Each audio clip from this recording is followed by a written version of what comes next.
Hi friends, പുതിയൊരു വീഡിയോയിലേക്ക് എല്ലാവർക്കും സ്വാഗതം. ഇന്ന് ലാപ്ടോപ്പുമായി ബന്ധപ്പെട്ട ഒരു വീഡിയോ ആണ്.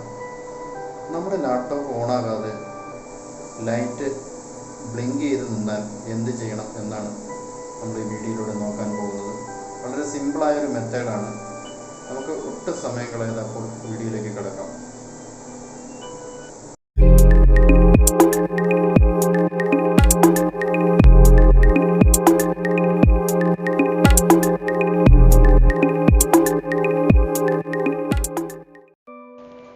Lenovo Idea Pad എന്ന മോഡലിൽ ഞാൻ ഫേസ് ചെയ്ത ചെറിയൊരു ഇഷ്യൂ ആണ് ഞാൻ നിങ്ങളെ ഈ വീഡിയോയിലൂടെ കാണിക്കുന്നത്.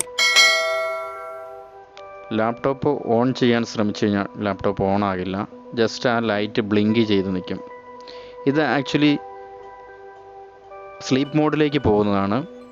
അതിന് നമുക്ക് ഒരുപാട് ബുദ്ധിമുട്ടുകളൊന്നുമില്ല അത് ചെയ്യാൻ. വളരെ സിമ്പിളായിട്ട് നമുക്ക് ആ പ്രോബ്ലം റെക്ടിഫൈ ചെയ്യാവുന്നതാണ്. ഒരു ടെക്നീഷ്യൻ്റെ ഒന്നും സഹായമില്ലാതെ തന്നെ നമുക്കത് സിമ്പിളായി റെക്ടിഫൈ ചെയ്യാം.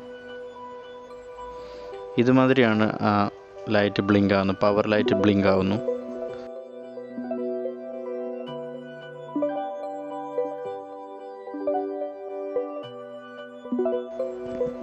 കൂടുതൽ സമയം യൂസ് ചെയ്യുന്നതുകൊണ്ട് ലാപ്ടോപ്പ് സ്ലീപ്പ് മോഡിലേക്ക് പോകുന്നതാണ് ഇതിന് കാരണം.